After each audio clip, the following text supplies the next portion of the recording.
Okay, so I thought on this video I would do a very quick rundown of Will's, let's say, first week, maybe into month, whatever, but a very quick summary of my feelings and what happened.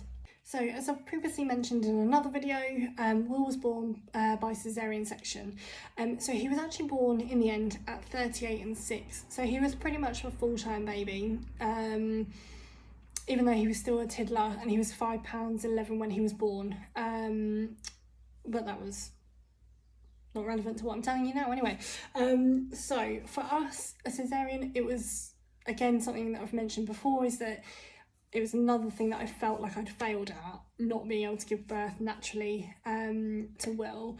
However, I do think it took a massive element of uncertainty away from us, because presumably, because I never went through the labour process, you know, when you go into labour and you have to give birth to this baby that's kind of, it's all on you, that on top of then giving birth to a baby that's going to have these other bits going on, for me probably was a bit, it would have been too stressful. So at least walking into the hospital, you kind of know what you're going in for. Now I was quite overwhelmed with the amount of people that were going to be present, and we were fully warned before going into theatre who was going to be there. So that consisted of our midwife, and again, like, these people are kind of like floating around the room, so I'm kind of thinking, yeah, I think I said hello to you, yeah, you told me your name and I can't remember it, but I think that's you. And so, you know, bear with who I'm actually describing. So there was the midwife, there were 3 anaesthetists, and again, I'm not sure if that's normal or whether that was just our circumstances. There were 2 surgeons. So how many people are we up to now? So I think that's 6. Midwife, 3 anaesthetists, 2 surgeons. We had a, they asked us whether we could have 2 medical students in to watch. I was like, we're in for a penny, we're in for a pound, come on board. So that was 2 of them, and then we had a paediatric team who were sat kind of in the wings over here. And again, I'm not sure if it's a normal process for a baby that's going to be born with a cleft, but they warned us that the paediatric team would be there. And once Will had been taken out and kind of elbowed to sort of say, like, come on mate, here we go. Once they knew that he was okay, and we'd had a little bit of like, hello, how are you? Nice to meet you sort of thing. He was then whipped off to the side room, and during that consultation they checked kind of the extent of the cleft, then made sure that he had a gag reflex. Now someone contacted me and said, was that a normal thing? Again, I assume so, because your gag reflex is to help you with choking, or help you not choke. And I'm sure they said something about a swallowing thing as well, that he could swallow, but I don't know how they judge that. I'm pretty sure my other half said that they checked his balls as well. Again, I'm not sure if that's a normal thing, but, you know, a couple of other bits, and they said, yeah, he's fine. And then they brought him back to me whilst I was kind of being sewed up, I think. Again, it's all very much a blur. So then into recovery. I don't even know where Will was at that point. I haven't really thought about this before the video, so I can't think where he was. He may have been with us, he may have been with somebody else, I can't remember. Once they knew that, like, my heart rate and all of that was all good, I was then taken back to a room. Now I was very, very lucky to be allocated a side room, so that meant that we had a lot of privacy to ourselves. We got an ensuite, as you'd call it, even though I couldn't use it for the first 24 hours. But we were very lucky, and again, I'm not sure if that was because it was a known diagnosis that they kind of gave us a bit of privacy, because it was going to be slightly different to a regular birth / what they would expect. So being back in the room, back in our room, as it were, it's so surreal, because I felt like I haven't really worked to have this baby. Like, it's all been done for me, and completely conscious the whole time. It's literally like, just had a little lay down, then I've got a baby. So I was really like, okay. Obviously can't move from the waist down. It was very much like a out of body experience, because it was like all of a sudden you've got this tiny little thing that's now reliant on you, and you're a bit like, Okay, so our cleft nurse was contacted by the midwifery team to confirm that baby had been born, and as a couple of steps back, I'm not going to lie, when Will was first sort of placed to me, the only thing that I could look at was his cleft. It was, I don't know that it was extreme or it was just so obvious that I couldn't kind of look at anything else.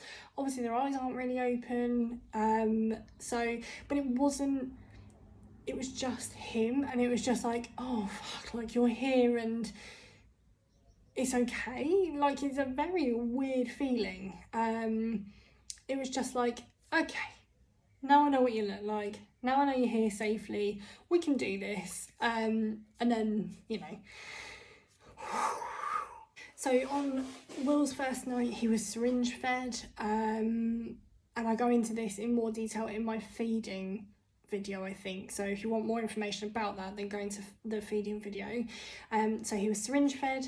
The following day he had his bottle feeding assessment, which wasn't successful, so he was then cup fed for the night, which the midwives did, and then the third day he still couldn't bottle feed, and that's when he was put into special care, high dependency, then in NICU, then in special care towards the later part of that week, and he had the nasogastric feeding tube for 6 months. But again, all discussed in the feeding video. Now, in reference, and the reason that I thought about it is from one of the mums that messaged me and said on one of the poll questions about it being harder to post a photo of her baby than telling people about the diagnosis. And I'm kind of with her on it. And I don't know, so on my personal Instagram, it's a private account. The only people I have on there are family, close friends, people I went to school with, you know, that sort of thing. And they all know me. So whatever I'm going to post on there, they're not going to be shocked or you know, they're not going to be horrible. Whereas, you know, on this account where it's a public account, people could say anything. But I looked, and the first photo that I put of Will up was literally like a photo of his little ear and his little curls. And I did that on both of my accounts, and I didn't post a photo of Will. And actually it was a little video, and I didn't do that until 3 weeks later. It wasn't because I didn't want people to see him, it was almost like a bit of a self-preservation thing. I think because I realised that as soon as I posted a photo, that was it. People were going to know, people were going to see him. I don't mean make judgment in a bad way, but they're obviously going to then start thinking about different things, because on my personal account I don't think I even announced that he was going to be born with a cleft. And the first video that I put up was actually him kind of wriggling around. He's got his lip strap and plate and feeding tube, and he was tiny. But yeah, like I said, I think it was more like a self-preservation and kind of wanting to hold a little element of it all in my control. And obviously there's no right or wrong way to announce the birth of your baby, and some people won't have social media and they won't feel the need to put their baby on social media, and some people will do it immediately. There's no wrong way or right way, it's just the way that I did it. And then obviously on this account, the reason that I post photos of Will, especially pre-surgery, is, God bless him, I'm using him as an education tool, but I think it's really important to show people, A, that babies are all born differently and they're all equal and they're all beautiful, and also to help future parents see that, you know, from diagnosis, yes, this might be you know, the way that your baby looks, but then look at what happens, you know, latterly. Does that make sense? But showing friends and family Will physically,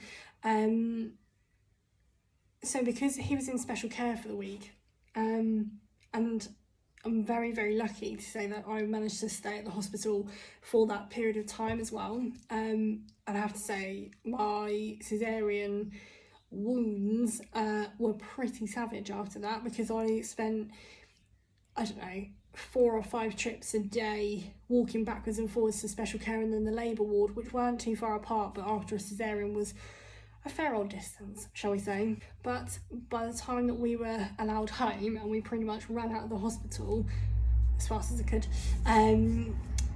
I was really keen to see people. We don't live too far away from my parents, so they were the first to see him. And then I've got so many friends and family that were all checking in on us and all making sure that we were okay. And I've got some very close friends that were just my angels, that I wanted them to see him as quickly as they could. And